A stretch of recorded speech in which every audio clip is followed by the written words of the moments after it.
This episode contains descriptions and details that some listeners might find disturbing. Listener discretion is advised.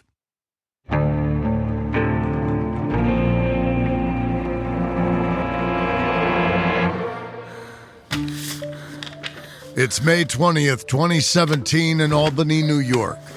Sarah Edmondson, age 39, sifts through an endless stack of paperwork at the offices of NXIVM. Her hands shake as she flicks through a binder. She's been incredibly anxious lately, constantly on edge, all because the company she used to think changed her life for the better has become her prison. 2 months ago, Sarah's friend Lauren Salzman invited her to join a secret society within NXIVM called DOS. Lauren promised that it would help her realize her latent potential.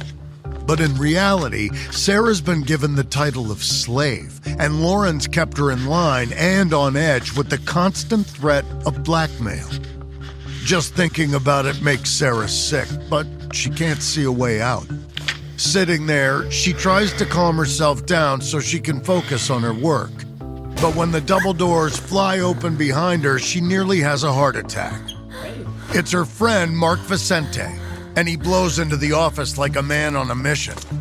Mark is one of the few good men among the higher-ups here at NXIVM. But knowing that, Sarah can hardly bear to meet his gaze. She's so ashamed of what she's become, her respect for Mark just makes it worse. Every time she looks in the mirror, she can see the effects of the starvation diet she's been forced onto. It's a visual reminder of her plight, of what she's lost. She doesn't like the idea of Mark noticing that too, so she keeps her head down. But Mark's not so easily fooled. He makes a beeline for Sarah and asks to speak with her in private. He tells her that he thinks something is going on at NXIVM. He recently stumbled across a weird document stored on Alice and Mac's computer. It's a vow of servitude to NXIVM's founder, Keith Raniere. And that's not all. He's heard rumors about a few of the company's other female employees. As crazy as it sounds, he suspects that Keith is running some kind of cult. Sarah doesn't know what to say, but she pulls up a couple of office chairs and they take a seat. She tries to figure out what she should do. Here's a friend asking her directly about the very thing she's been terrified to talk to people about. But she swore to obey Lauren and to never breathe a word about DOS to anyone. She's even got Keith Raniere's initials branded on her body as a reminder of that vow. And even though she's desperate to tell Mark everything, what good would it do?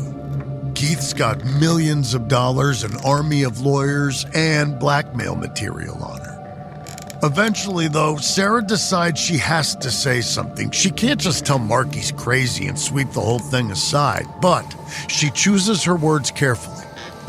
Speaking in a low voice, she says that if someone were in some kind of secret society, they probably wouldn't be able to tell anyone about it. She stares at him, widening her eyes and trying to silently convey her meaning. Mark starts to answer Sarah, but then he seems to notice her expression. He sees the tears dotting the corners of her eyes. He lowers his voice to a whisper and asks her directly about DOS, if she's in the group too. There's another pregnant pause before Sarah finally nods. She whispers so softly he can barely hear her. She's trapped. They've got too much on her to break free. Mark takes Sarah's hand and tells her she has to get out. Whatever the consequences, they aren't worth this. Sarah swallows hard and nods. She can see that she has to stand up for herself, and she's not going to waste any more time being scared. Right away, she and Mark find a quiet spot in the office and dial the FBI. They know that blowing the whistle might ruin their lives, but they have to tell the truth. They have to stop Keith Raniere.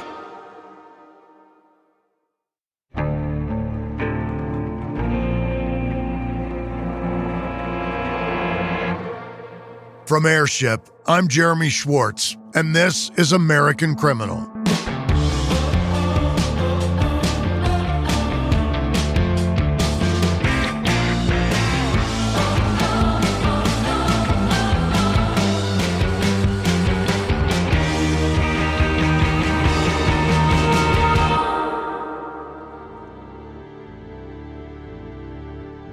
By 2010, Keith Raniere had reached the pinnacle of success. His self-improvement seminar business, NXIVM, had grown into an inexhaustible cash cow. He counted billionaire heiresses and Hollywood actresses among his clientele. Hundreds of recruits took his words as gospel, the life-changing wisdom of Vanguard, the world's smartest man. But it was all a front. NXIVM was nothing more than a disguise for Keith's twisted criminal empire. Through his courses, he identified vulnerable young girls and women he could exploit. He drained their wallets, seized on their deepest insecurities, and went to obscene lengths to manipulate them into serving him. With millions of dollars at his disposal, a platoon of attorneys standing by, and mobs of fawning followers, Keith seemed invincible. But not everyone was so easily controlled. Some of Keith's subjects broke free of him. That was unacceptable. He wanted nothing less than absolute dominion over his followers. And as his hunger for exploitation grew and his demands became increasingly unhinged, Keith's people didn't just leave him, they fought back. Keith's response was to create a group that took the systematic abuse of his victims to shocking new levels and ensured their silence through twisted blackmail. When his horrific crimes were finally brought into the cold light of day, no amount of money or power could prevent him from getting what he deserved.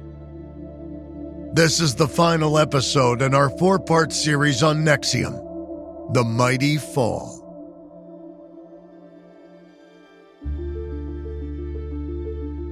It's early 2010, and Keith Raniere is fuming. He paces back and forth across the room he calls his executive library in Half Moon, New York. The house technically belongs to his business partner, Nancy Salzman, but Keith considers everything she has to be his, from her home to her bank account, even her daughter, Lauren. The 50-year-old strides past a row of books he hasn't read and stands in front of a whiteboard, furrowing his brow. He grabs a marker and starts to write out his latest brilliant thought and then gives up and slams the marker back down. He can't work like this. He takes a steadying breath and massages his temples, calming himself down. He'll just have to wait. He's expecting a visitor any minute now, and once she's here, he knows that he'll be able to think again. Then he'll feel completely in control. There's a knock at the door, and Keith opens it to reveal a 24-year-old woman named Daniela. She's the source of all his frustrations. Once a gifted student in Mexico, Daniela came to NXIVM at age 16 when her father gifted her with some of their classes. Like so many others, she and her parents fell under Keith's spell. Since then, for the past 8 years, Keith's been carefully grooming Daniela to be one of the women in his inner circle. He had put her to work organizing his library and writing summaries for books so that he could pretend that he'd read them. But now that she's a fully grown woman, she's testing her independence.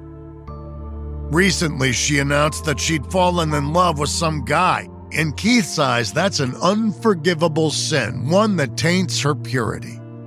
But it's all right now. She's here to apologize and ask for his forgiveness, just as he commanded.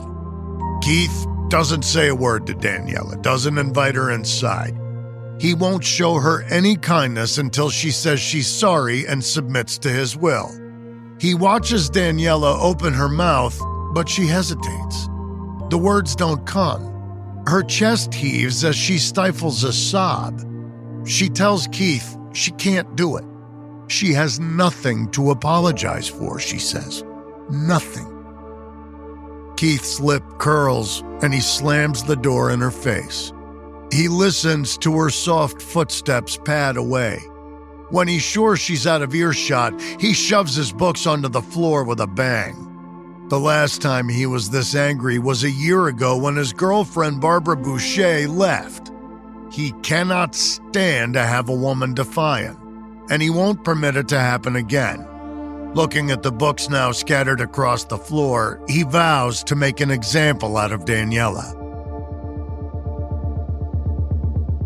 After she leaves his library that day, Keith calls Daniela's parents, who've been a part of NXIVM for years now.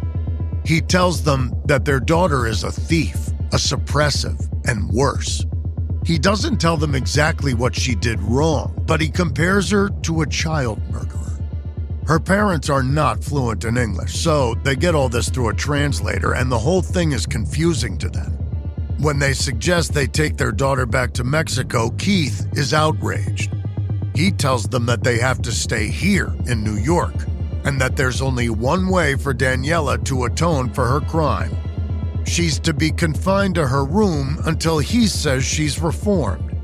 She'll be allowed 3 meals a day as well as a pad and pen to write out her apology, but that's it.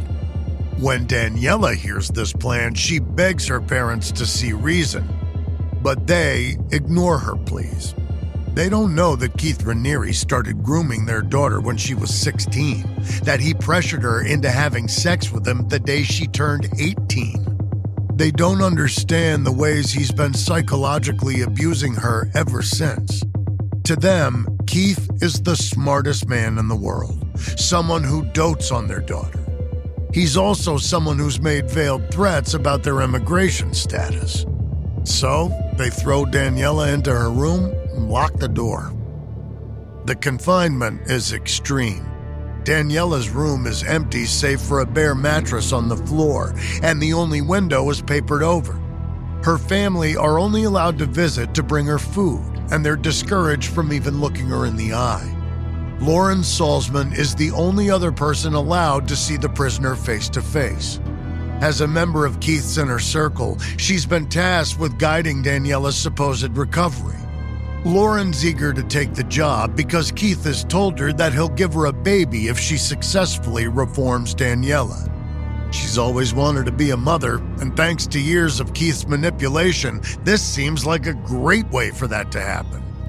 Lauren spends hours with Daniela, going through intense coaching sessions, where the two discuss her ethical breach of falling in love with a man who's not Keith. They debate ways for Daniela to change her mindset, to find a way to repent and apologize. Relying on standard NXIVM practices, Lauren pushes Daniela to share her deepest insecurities. The hope is that she'll reveal some hidden trauma that can be manipulated to mold her into compliance. At first, Daniela maintains that she has nothing to apologize for. But as time wears on, she realizes that her ordeal isn't going to end unless she bends to Keith's will. Eventually, she's ready to do anything. She tries apologizing to Lauren, but she isn't allowed to see Keith himself. So she writes letters to him instead. But it seems he doesn't believe her. As each letter goes unanswered, she gets more and more desperate. She and Lauren start workshopping the notes, trying every combination of words they can think of to get Keith to forgive her. When that doesn't work, Lauren goes to Keith and asks him to relax Daniela's punishment. He refuses. He insists that Daniela is manipulating Lauren, that she isn't really sorry for what she's done. Of course, he doesn't care if she's sorry or not. He just wants Daniela to suffer. And ooh, does he get what he wants. Days turn into weeks and then months. Lauren visits less and less, and the solitude starts to bear down on Daniela. She talks to herself, obsessively counts calories to stay thin just like Keith commands. Spends hours translating the ingredients on shampoo bottles just to stay busy. She does 1,500 jumping jacks a day and spends the rest of the time sitting against the cold wall with her head in her hands. It's maddening that she's stuck in her parents' house, only a few feet away from her family, yet she can't even talk to them. In the winter of 2011, she passes the year mark of her imprisonment. She observes the occasion by acting out. At some stage, she manages to sneak out of her bedroom and into the kitchen, where she swipes a pair of scissors. Back in her room, desperate to do something she still has control over, she cuts her long hair into a bob. Keith's not impressed when he hears about this, and says that as punishment, her sentence will last until her hair grows back, which would be years. He also strikes out at Daniela's mother, who he discovers has been leaving her daughter encouraging notes in the bathroom. He convinces Daniela's father and younger brother to lock the mom in a separate bedroom.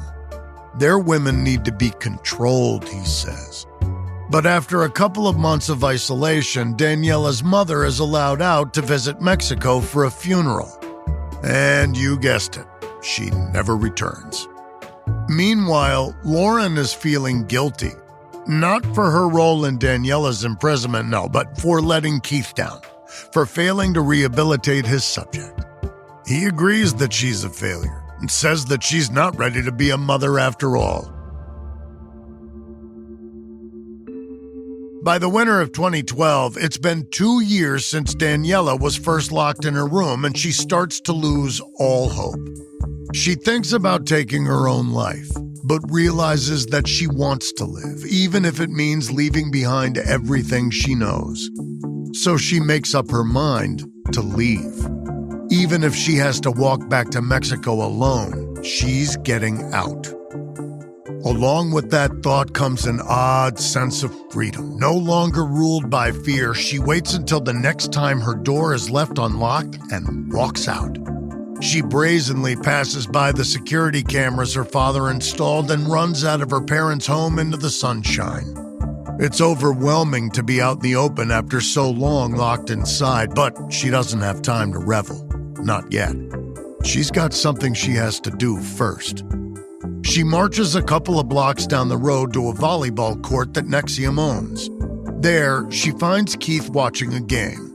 Some of the other spectators recognize Daniela, and an excited crowd forms to greet her. No one knows about her imprisonment, so people are just excited to see her after 2 years. Daniela's happy to see her friends, but mostly she's here to look Keith in the eye. She barely gets the chance, though. When he sees her, he hides his face, stumbles down the bleachers, and awkwardly runs away from the commotion.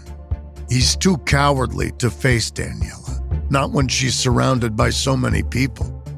She'd wanted to confront him, to make him answer for what he's done to her. But this will have to do, for now. A couple of days later, Daniela's father drives her to Laredo, Texas. He gives her some money, some food, and tearfully says goodbye. From there, she crosses into Mexico on foot. She's terrified for what's to come, but also hopeful. For the first time in a decade, her life is truly her own. If Daniela hadn't broken free, Keith Raniere no doubt would have kept her imprisoned indefinitely. But by the time she leaves, he's made his point to his inner circle. Defying his orders comes with consequences. That fear of punishment pushes his closest devotees to prove their loyalty however they can. Like Lauren Salzman, they either look the other way or get directly involved in Keith's crimes, the abuse, the lies. It's a vicious cycle that keeps him on top and his true nature a secret from the majority of his followers. So despite Keith's increasingly despotic behavior, by 2013, NXIVM is doing better than ever. His subordinates are too afraid of him to rebel, and everyone works around the clock to keep the money rolling in. Keith also squeezes his wealthy benefactors for all they're worth. And with plenty of funds, he sets his sights on growing the business even more. NXIVM opens additional chapters in Canada and Mexico, expanding its offerings to include intramural sports, courses on female empowerment, and even acting classes. Keith feels invincible, but as always, he hungers for more. His greed causes him to become even more brazen in his manipulations. He demands that many of the women in his orbit wear chains around their necks to symbolize their status as his slaves. He restricts their calories even more, then blames them if he can't perform in the bedroom. He's totally out of control, and even his most loyal followers take notice.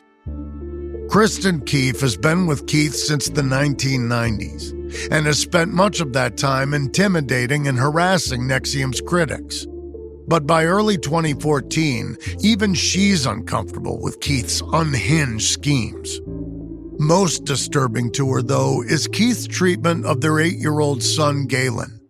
Ever since he was an infant, Kristen's been completely sidelined in the raising of her own kid. Keith is literally experimenting on the boy, putting him on bizarre, untested diets and running him through an absurd educational curriculum. He claims he's creating a superchild who speaks 8 languages, the peak of human potential. But to Kristen, it just looks like child abuse, plain and simple. This realization hits her one day like a bolt of lightning. All of a sudden, when looking into her son's eyes, she sees Keith's crimes in a new light. It's a terrible, painful epiphany. The man she's loved for so long has been abusing her this whole time, and she never saw it. But she doesn't have any time to despair. For Galen's sake, she needs to get out. In February of 2014, Kristen gets in touch with a lawyer to explain her situation. She doesn't just want to leave all of this behind. She has to atone for the things she's done in Keith's name and prevent future victims from falling into his hands. She wants to take him down. That means alerting the police, but it also means joining forces with the other women Keith has hurt. Women like his ex, Barbara Boucher. If they're going to topple his empire, they'll have to work together. So, the origins of American Criminal, a dream that turned into this podcast. You are listening to it today. Taking your business to the next level is a dream lots of us share, but too often it remains just a dream. We hold ourselves back thinking, what if I don't have the skills? What if I can't do it alone? Turn those what ifs into why nots and help your business soar with Shopify.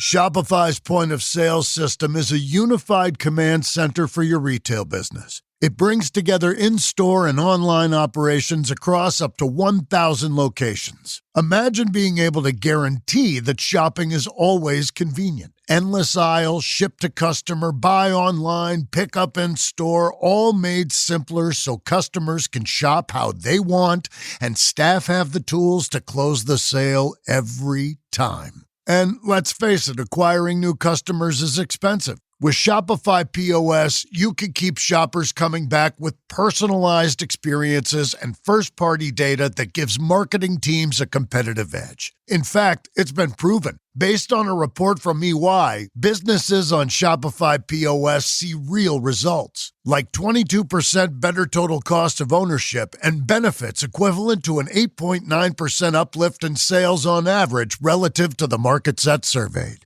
Turn those what-ifs into why-nots and keep giving those big dreams the best shot with Shopify. Sign up for your $1 per month trial and start selling today at shopify.com/AmericanCriminal. Go to shopify.com/AmericanCriminal. Shopify.com/AmericanCriminal. They say to only bring what you can carry. So with the all-new 2025 Ford Expedition Tremor, bring a lot. Like 3 dirt bikes, a few tents, an entire crew ready to make memories.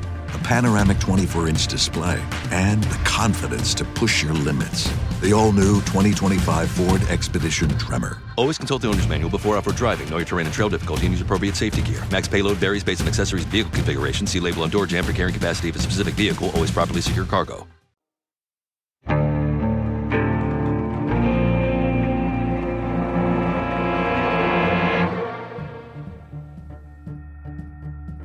It's February 2014. Keith Raniere, now 54, sprawls on a couch in one of NXIVM's townhouses in Clifton Park, New York. His phone buzzes and he answers it absent-mindedly while turning down the TV. It's one of the women in his inner circle. He can immediately tell something's wrong. Her voice sounds clipped and nervous. He knows that no one likes giving him bad news, so he can feel his anger rise before she's even done talking.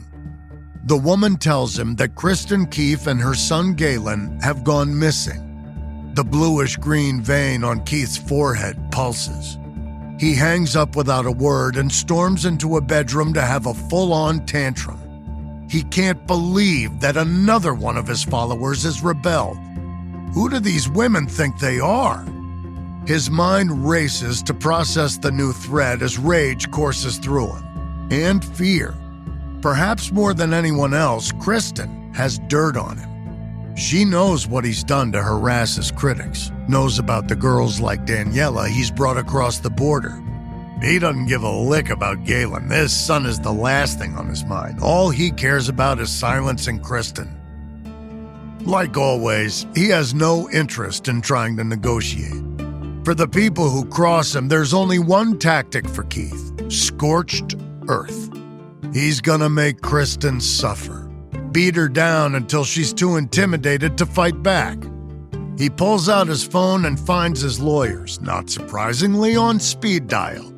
He barks into the receiver, spraying spit on his forearm as he orders them to find Kristen Keith. They need to stop her before she talks to the police. But Kristen knows how Keith operates, and she's wasted no time. When Keith's on the phone with his lawyers, she's already at a police station, ready to tell them everything she knows. She's led into the office of State Trooper Roger Kersop and sinks into a low-cushioned chair.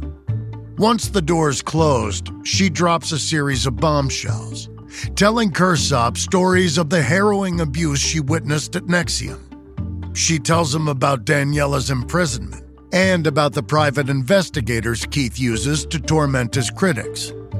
In the middle of Kristen's statement, Trooper Kersop's phone rings. It's Keith's attorneys. They tell the officer that they know who he's talking to and then hang up.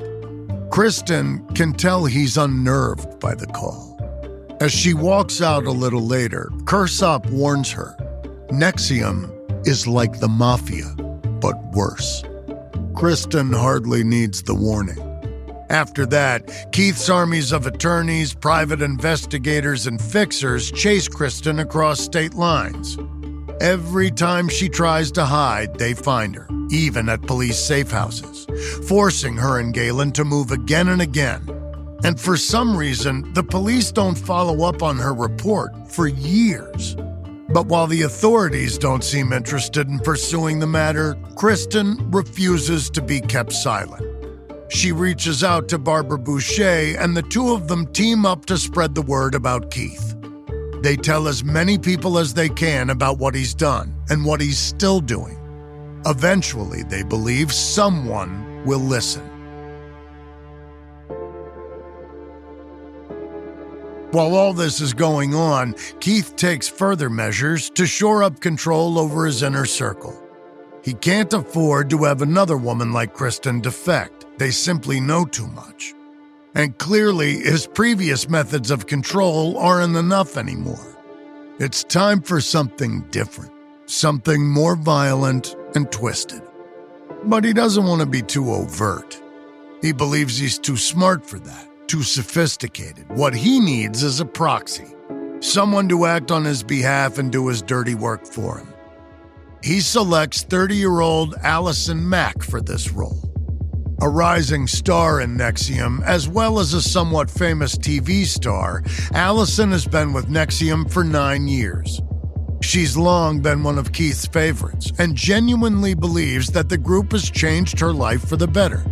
It's allowed her to overcome her insecurities and helped her deal with the pitfalls of increasing fame. She's grateful to Keith and fiercely loyal to him, which he knows. With that loyalty in mind, he asks her to head up a secret society within NXIVM, a group designated to empower the organization's most promising women. He's calling the group Dominus Obsequius Sororium, or DOS for short. Allison agrees without hesitation. She also doesn't bat an eye when he asks her to hand over blackmail material to prove her loyalty to him. She trusts that he'll never use it against her. In fact, she believes such self-sacrificing acts are necessary to deepen their relationship. But the truth is that Keith's empowering new group is built on a lie. It's just his twisted way of tricking women into becoming his sex slaves and ensuring that they never try to leave him. These women will be subjected to more extreme abuse and dehumanizing treatment than most of Keith's circle, and there won't be any illusions that they're his girlfriends.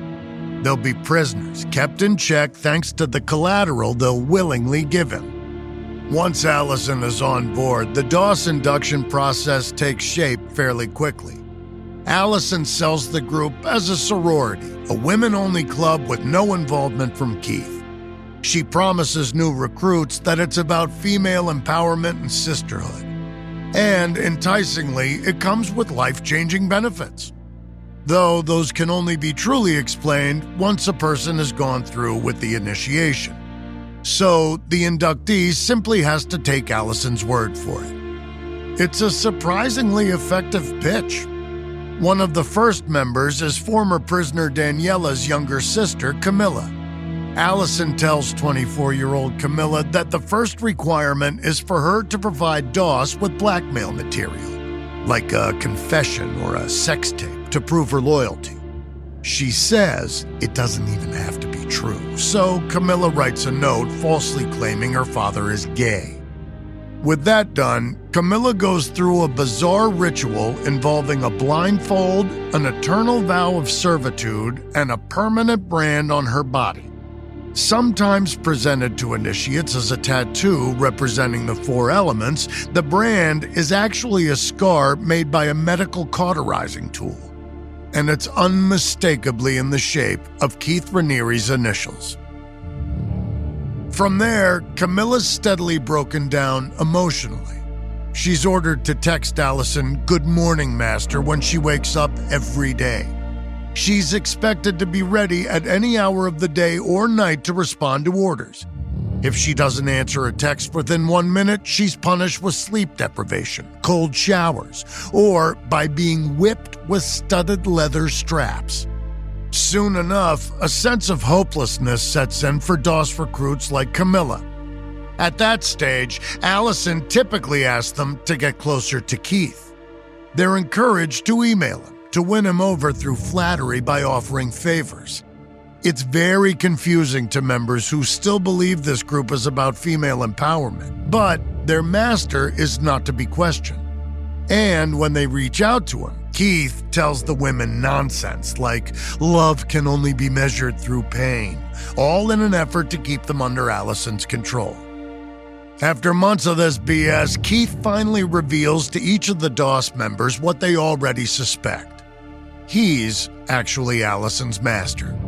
Therefore, by some twisted transitive property, he's their Grand Master. So they have to do what he says. He blindfolds and rapes them, sometimes while other people are in the room watching. Then he backs off, not touching them for months and pretending to counsel them like a therapist. Once he's sure they aren't going to run or tell the police, he assaults them again. By this stage of the process, it's usually been somewhere between 6 months and a year of psychological and sexual abuse. These women's lives have been warped by shame, fear, and despair. By October of 2016, Keith and Allison have done this to 4 women. As for the promised benefits of the group, they never materialize. Of course they don't. The closest thing to self-improvement the members of DOS get is a weekly meeting to discuss their life goals and catch up, almost like real friends might. But the sense of camaraderie never lasts long. At the end of each gathering, the women have to line up, undress, and take what Allison calls a family photo, which she then texts to Grandmaster Keith. After 2015, DOS becomes Keith Raniere's major focus. He spends as much time as he can dreaming up new ways to abuse and manipulate the women around him, both in DOS and without. The actual day-to-day process of running NXIVM is less interesting to him, so he delegates many of those responsibilities. But since he sits at the top of the pyramid, most of the money from the group's courses still funnels up to him. All that money funds his empire, which includes a collection of homes in Clifton Park, where many DOS members live. He flies around on his private jet, rubs elbows with influential figures, and is always on the prowl for new women to recruit into his circle. He also has legions of private investigators and attorneys who protect him from any outside critics or would-be defectors. The trouble is that even with all of this, Keith's dominion is still fragile. The bigger DOS becomes, the harder it gets to keep things under wraps. The abuse gets worse and worse, and soon enough, even the threat of blackmail isn't enough to keep everyone in check. In 2017, DOS grows to 8 members, including Lauren Salzman, the daughter of Keith's business partner Nancy. Like Allison, Lauren becomes a master in her own right, recruiting people like her friend Sarah Edmondson. Only after Sarah is forcibly branded, she starts to have serious regrets.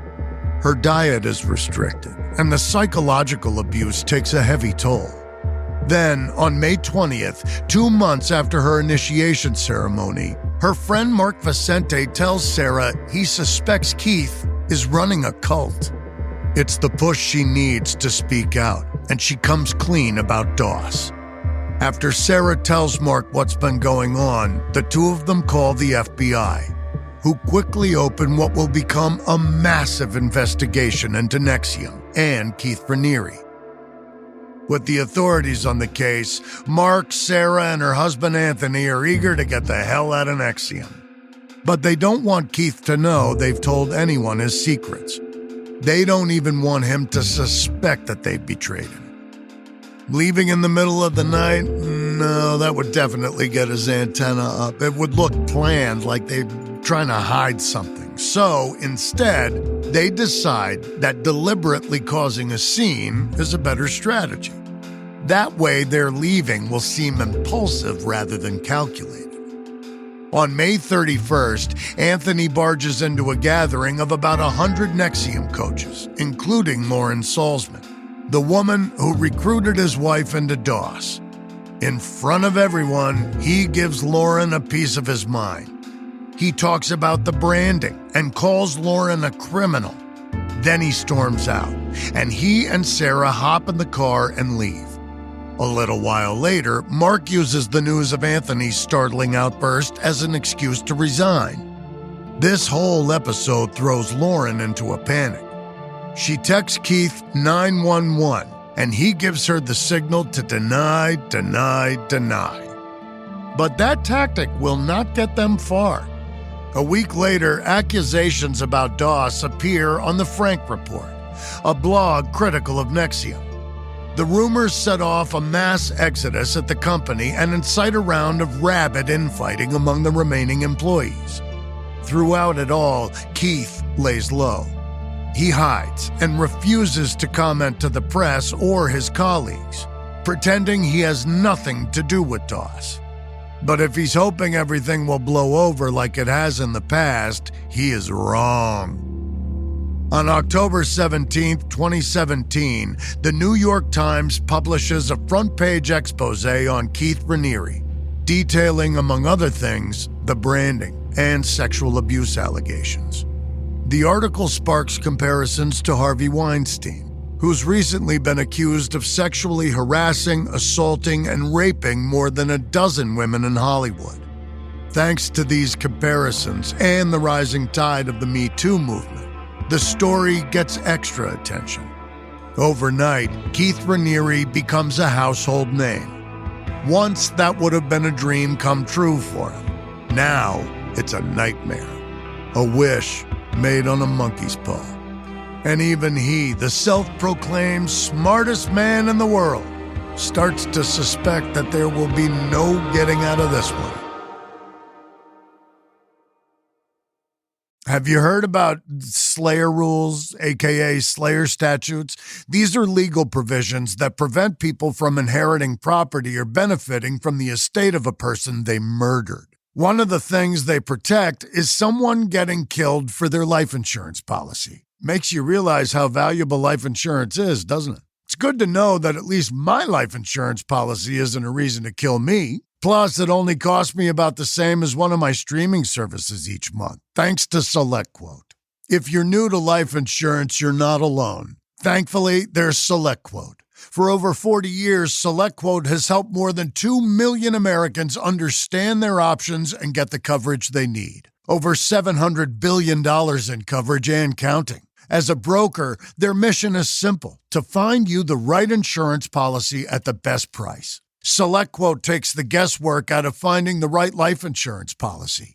You don't have to sort through dozens of confusing options on your own. Instead, one of their licensed agents will find the right policy at the right price for you, comparing plans from trusted, top-rated insurance companies to find the policy that fits your health, your lifestyle, and your budget. SelectQuote works with providers who offer same-day coverage, up to $2 million worth, with no medical exam required. And this is important, you're not out of luck if you have pre-existing health conditions, because SelectQuote partners with companies that offer policies for people with conditions like high blood pressure, diabetes, or heart disease. SelectQuote makes life insurance simple. Even if this is your first time thinking about it, head to SelectQuote.com and a licensed insurance agent will call you right away with the right policy for your life and your budget. Life insurance is never cheaper than it is today. Get the right life insurance for you for less and save more than 50%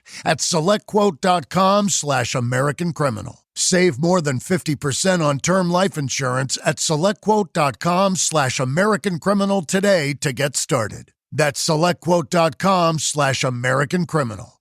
The number one selling product of its kind with over 20 years of research and innovation. Botox Cosmetic, onabotulinum toxin A, is a prescription medicine used to temporarily make moderate to severe frown lines, crow's feet, and forehead lines look better in adults. Effects of Botox Cosmetic may spread hours to weeks after injection, causing serious symptoms. Alert your doctor right away as difficulty swallowing, speaking, breathing, eye problems, or muscle weakness may be a sign of a life-threatening condition. Patients with these conditions before injection are at highest risk. Don't receive Botox Cosmetic if you have a skin infection. Side effects may include allergic reactions, injection site pain, headache, eyebrow and eyelid drooping, and eyelid swelling. Allergic reactions can include rash, welts, asthma symptoms, and dizziness. Tell your doctor about medical history, muscle or nerve conditions including ALS or Lou Gehrig's disease, myasthenia gravis, or Lambert-Eaton syndrome, and medications, including botulinum toxins, as these may increase the risk of serious side effects. For full safety information, visit BotoxCosmetic.com or call 877-351-0300. See for yourself at BotoxCosmetic.com.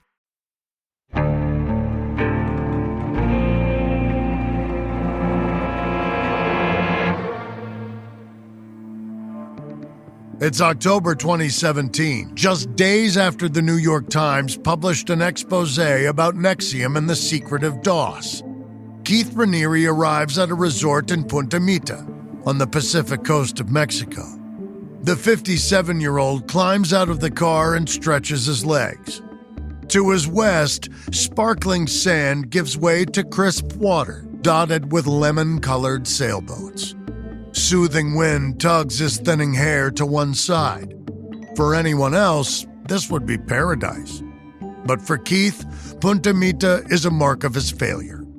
He's been forced to flee here because of the multiple police investigations threatening him back in the States.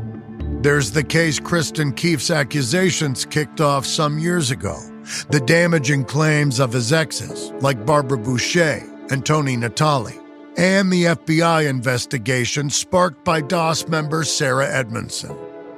Over the past few months, his multi-million-dollar company has become nearly worthless.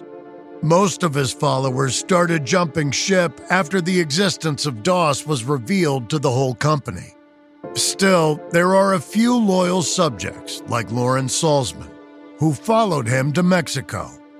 He stares out at the ocean and wipes his snotty nose. Despite everything, he won't give up. He's the Vanguard, the world's smartest man. He'll find a way to rebuild his empire brick by brick. For the time being, NXIVM still has a foothold in Mexico, and Keith's counting on what's left of his fortune to protect him from prying eyes. He even plans to hold a ritual for the 5 remaining members of DOS, something he calls a recommitment ceremony. In early 2018, he has them fly to a remote fishing village near Punta Mita and spends days planning what he envisions as a twisted group sex party. Unfortunately for him, the ceremony never happens. Acting on information provided by Kristen Keefe, Sarah Edmondson, and Barbara Boucher, the FBI have been steadily building their case against Keith for months. And on March 26, 2018, they cooperate with Mexican police to raid his compound. When Keith hears their trucks roll up outside, he dives into a closet, leaving Lauren Salzman to run interference on his behalf. She can hardly believe it. After years of insisting that women should be submissive to men in exchange for their protection, now he's the one cowering? In that moment, she realizes that she's been played. Keith's pitiful attempt to hide doesn't work. He's pulled from the closet and pinned to the ground, his arms twisted painfully behind his back. Handcuffs ratchet onto his wrists, and he's dragged out into the sunlight for the final time. From there, he's transferred to a prison in Brooklyn. Soon enough, other high-ranking members of NXIVM join him, including Lauren and her mother Nancy, Allison Mack, and heiress Claire Bronfman. They're stuck with a variety of racketeering and conspiracy charges, while Keith faces even greater allegations. In total, he's saddled with 7 charges. The first 2 are similar to those faced by the others, racketeering and racketeering conspiracy, which essentially mean organized extortion. The next 2 are forced labor conspiracy and wire fraud conspiracy, which encompass the illegal ways NXIVM exploited its employees and students. The last 3 are the most disturbing. 1 count of attempted sex trafficking, 1 count of sex trafficking conspiracy, and 1 count of sex trafficking. Keith's indictment sparks a fresh media firestorm. All of a sudden, the critics he stifled for years feel confident enough to come out of the woodwork. The press amplifies the voices of his victims and their families, exposing just how deep and severe NXIVM's corruption was. By the time the trial comes around in May of 2019, the public's attention is fixed on the case. Flashing cameras and shouting reporters crowd the Brooklyn courthouse steps, desperate for a glimpse of the most infamous cult leader of recent memory. Keith's association with Allison Mack attracts special attention. Seeing as how he got a Hollywood actress to do his bidding, people are predicting that other high-profile witnesses might be brought in to testify on his behalf. But in the end, the proceedings strike a lower key.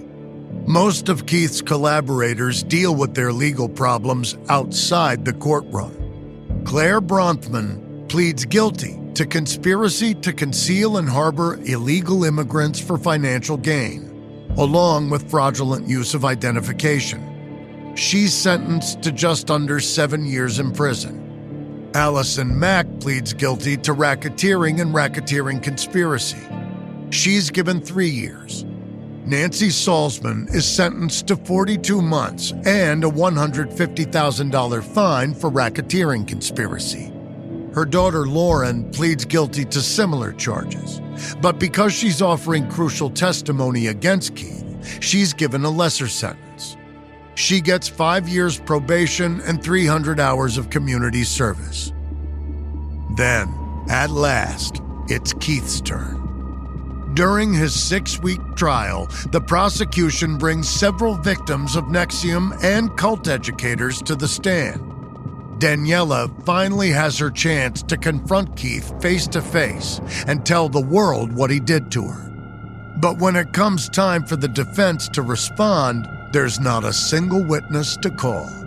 Keith's friends have all deserted him.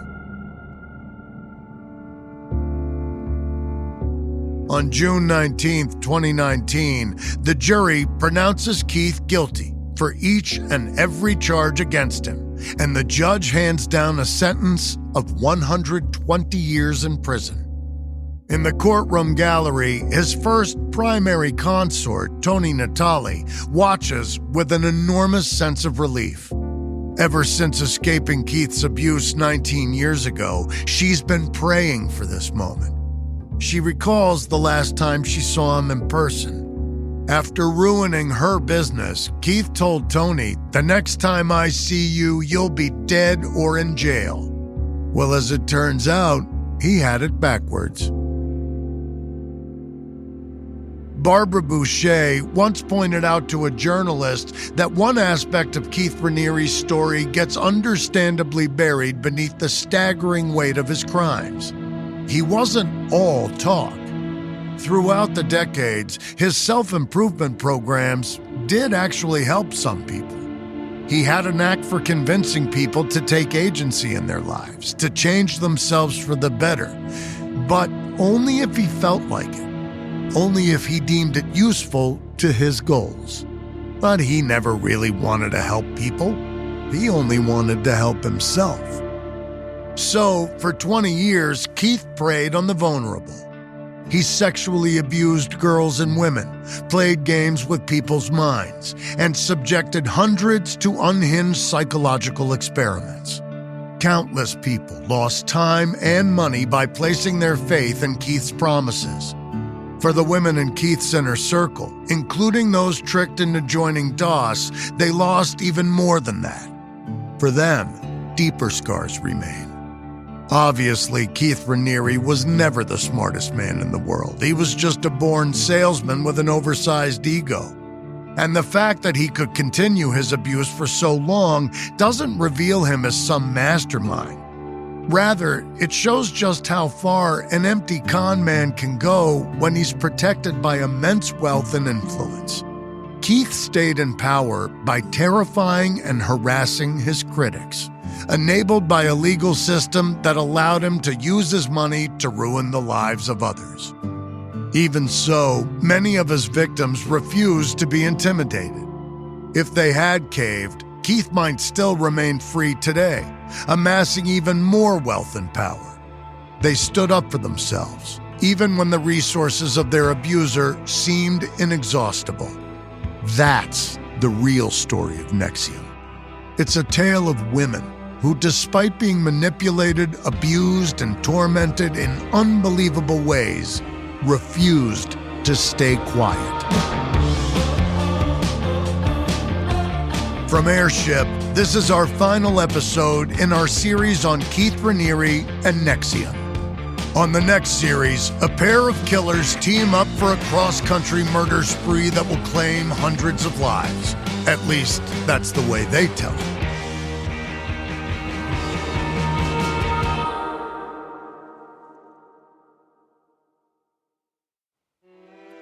We use many different sources while preparing this episode.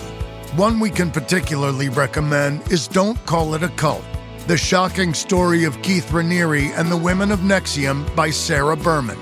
This episode contains reenactments and dramatized details, and while in most cases we can't know exactly what was said, all our dramatizations are based on historical research. American Criminal is hosted, edited, and executive produced by me, Jeremy Schwartz. Audio editing by Christian Paraga. Sound design by Matthew Filler. Music by Thrum. This episode is written and researched by Terrell Wells. Managing producer Emily Burke. Executive producers are Joel Callan, William Simpson, and Lindsey Graham.